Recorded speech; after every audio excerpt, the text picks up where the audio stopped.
Good morning, students. This is class 8, chapter number 1, and the topic is the National Archives of India, New Delhi. Let us start.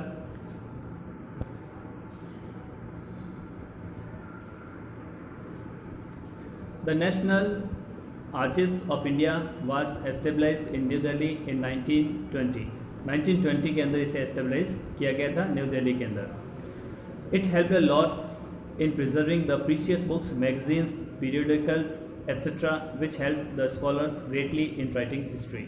अब यहाँ पर जो important जो चीज़ें हैं उसके अंदर काम ये होता था कि वहाँ की जो बुक्स हैं, मैगजीन्स हैं, पीरियोडिकल्स हैं, उनको प्रिजर्व करके रखा जाता था ताकि इंडिया की हिस्ट्री के बारे में अच्छे तरीके से जानकारी मिल पाए. तो इस तरह से नेशनल आर्चिव्स ऑफ इंडिया जो है, जो कि नई दिल्ली के अंदर 1920 में बनी थी, उसका काम बुक्स को, मैगजीन्स को, पीरियोडिकल्स को और इंडिया की हिस्ट्री से रिलेटेड बहुत सारे सोर्सेज को प्रिजर्व रखना था. उसकी वजह से हमें इंडिया के बारे में, जो पास्ट के बारे में जानकारी मिलती है.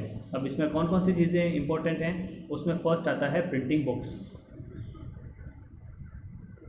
Because of the invention of the printing press during this period, lots of books both in Indian and the foreign languages are available which throw light on various aspects of Indian life. अब यहाँ पर ये बात जो important है वो है हमारे प्रिंटिंग प्रेस की. तो जो 18th सेंचुरी है उसके अंदर प्रिंटिंग प्रेस का जो आविष्कार है वो हो गया था. इस वजह से जो बुक्स हैं वो प्रिंटेड होने लगी थी. इस वजह से हिस्ट्री की जो काफ़ी सारी चीज़ें हैं वो प्रिंट होकर बुक्स के रूप में हमारे पास अवेलेबल है. These books also throw a good deal of light on the progress made by men in different fields such as medicine, engineering, technology, art, literature, history, mathematics, music, dance and the drama. तो इन सारे subject से related बहुत सारी books उस समय लिखी गई थी जो आज भी अवेलेबल है. By going through these books we can compare ourselves with our other people and get inspiration for marching forward and in achieving more and more in different fields. अब ये जैसे देखा जाए तो पुराने टाइम में हमें पता है कि जो लोग हैंड रिटन रिकॉर्ड्स रखते थे उस वजह से उनकी राइटिंग को समझना, उस समय की जो लैंग्वेज है उसको समझना और उन चीज़ों को प्रिजर्व रखना बहुत मुश्किल होता था. पर प्रिंटिंग बुक्स होने की वजह से ये सारे सब्जेक्ट्स जो हैं इससे रिलेटेड बुक्स को अच्छे तरीके से प्रिजर्व करके यहाँ पर रखा गया था.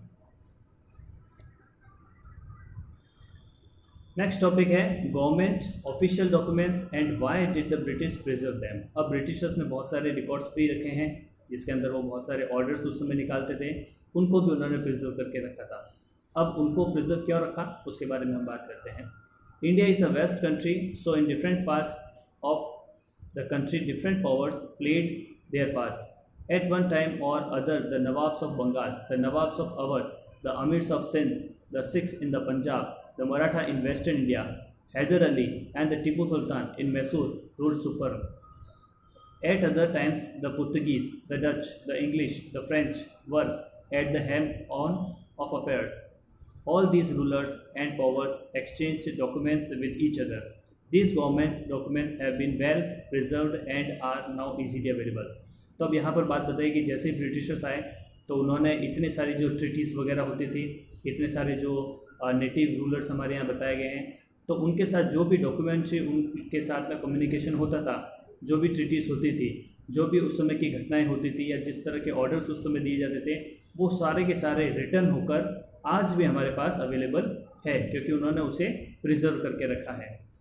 Particularly the British were much interested in preserving the official documents because of obvious reasons and their great usefulness. From their study, they could easily know how different powers dealt with each other and how ultimately they overpowered them one by one.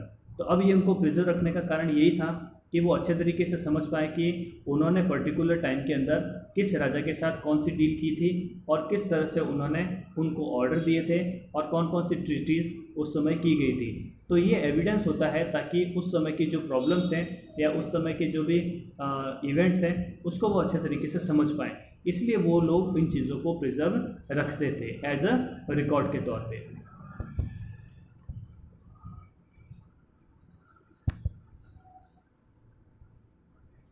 The documents relating to the East India Company and the British government in England have also been well preserved. They help us in knowing the true nature of the British imperialist and their economic exploitation of the country. Thus, these government documents are an important source of the history of modern India. तो अब यहाँ पर ये बताया गया कि Britishers जो हैं, ब्रिटिश गवर्नमेंट जो होती है इंग्लैंड के अंदर, उन्होंने इन सारी चीज़ों को अपने पास प्रिजर्व करके रखा ताकि उनकी सारी चीज़ों को वह रिकॉर्ड रख सके, ताकि उनको पता चले कि किस तरह से उन्होंने इंडिया पर रूल किया, किस तरह से उन्होंने उसका एक्सप्लोइटेशन किया, किस तरह की बातें जो इंडियन उस समय जो वहाँ का जो लोकल जो एडमिनिस्ट्रेशन था वो किस तरह से फंक्शन करता था। तो ये सारी चीज़ें एज ए रिकॉर्ड के तौर पे उन्होंने अपने पास रखी थी।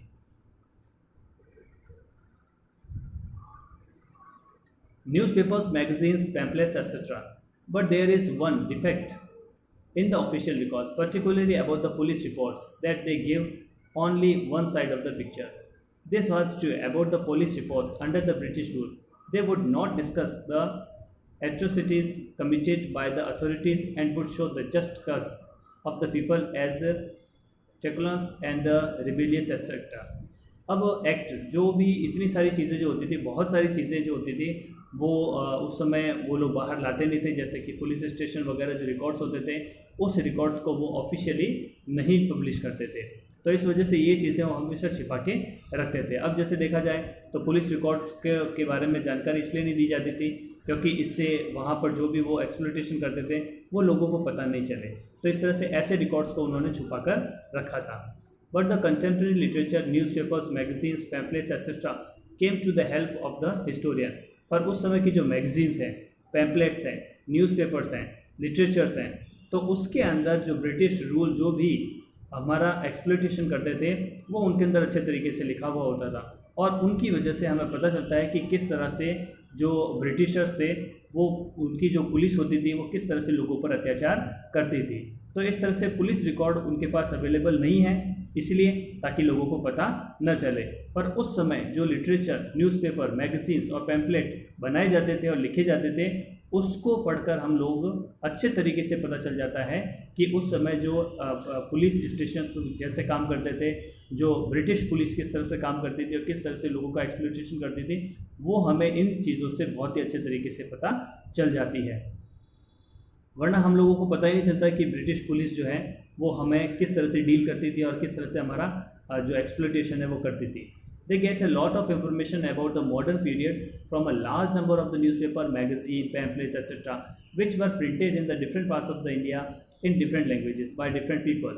Some of these papers are still in publications and they have systematically kept a record of their old edition in their libraries. अब इस तरह से ये सारी अलग अलग लैंग्वेजेस में लिखी जाती थी, अलग अलग लोगों द्वारा लिखी जाती थी, पर इनको सिस्टमेटिक तरीके से आज भी लाइब्रेरी के अंदर हम लोग देख सकते हैं और उनको जब हम पढ़ते हैं तब हमें पता चल जाता है कि किस तरह से वो लोग हम पर अत्याचार करते थे। By going through these papers, we find ourselves as if we are also in that atmosphere which prevailed before 100 years or so. Everything begins to take place as it were before our eyes. और जब हम उनको अच्छे तरीके से देखते हैं तो हमें ऐसा महसूस होता है कि वो चीज़ें आज हमारे सामने ऐसी कैसे रियल रूप में हमारे सामने मौजूद हो। यानी कि उस समय के जो पैम्पलेट्स लिखे जाते थे उनको पढ़कर हम लोगों को उस समय की स्थिति का अंदाज़ा लगा सकते हैं। Historical buildings, we can still see many buildings scattered throughout the length and the breadth of the country, especially in the big cities, which have many stories and the episodes linked with them. Some such buildings are India Gate, Central Secretariat, the Rashtrapati Bhavan, the official residence of the President of India, the Parliament